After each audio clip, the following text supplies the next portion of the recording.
Kasakitin mo ba lang ano ba?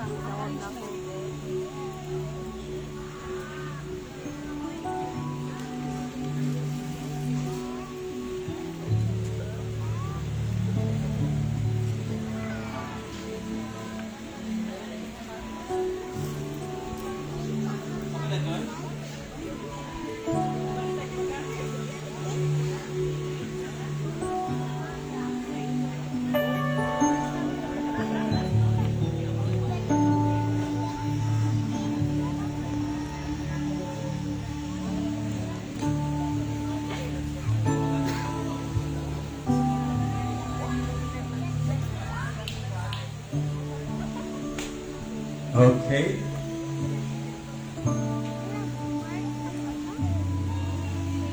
Good day. Hello. Amen. I believe you're all happy. Okay. So allow me to read from the passage in the Old Testament. In Genesis chapter 28, 29, and 29 verse 18 to 20, it says, Jacob was in love with Rachel. To the Bible believers, I bet you know the story well. Jacob said, I worked for 7 years in return for your younger daughter Rachel. Laban, the father of Rachel, said, it is better that I give her to you than to some other man. Stay here with me. So Jacob served 7 years to get Rachel. But it seemed like only a few days to him because of his love for her. Indeed, love is patient and kind to our groom today. As he seems very excited to put an end to all the struggles, I believe so, all the not so difficult things that he encountered, things to prepare to this memorable day. Dear friends, families, brothers and sisters, you were compelled here together to witness Zoel Gunn and Marvin Katanaman as they exchanged their vows of life and marriage. And let's rejoice with them in their delight of finding love with each other. So without further ado, let us witness the wedding entrance.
Ilang bangkot mo na nila.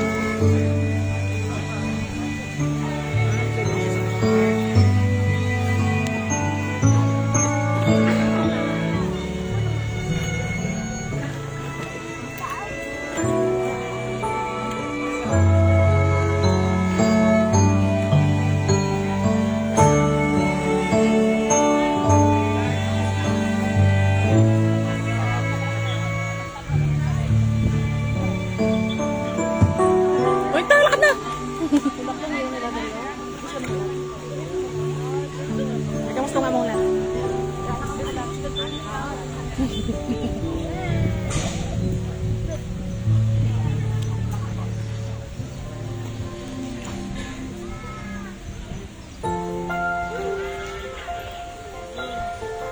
At this juncture, let us all rise and see the most beautiful lady that we have this afternoon, the bride.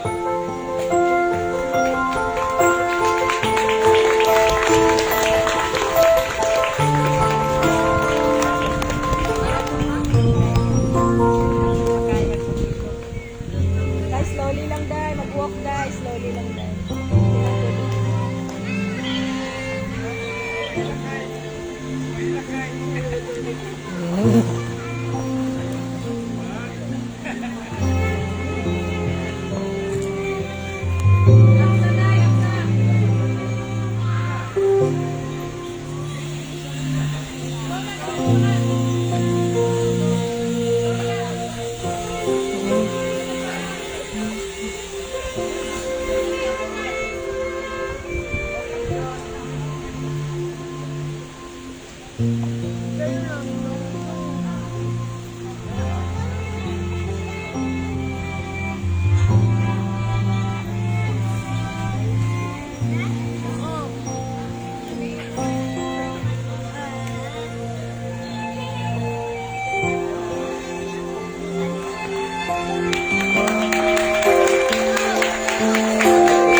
Alright, let's clap our hands.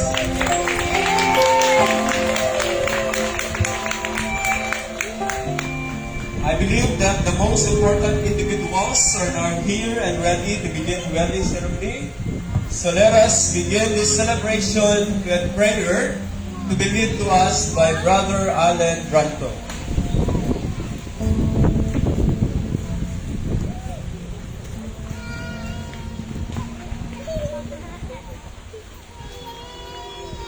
Dear, let us bow down our heads and we will commit everything to the Lord before we go into the portion.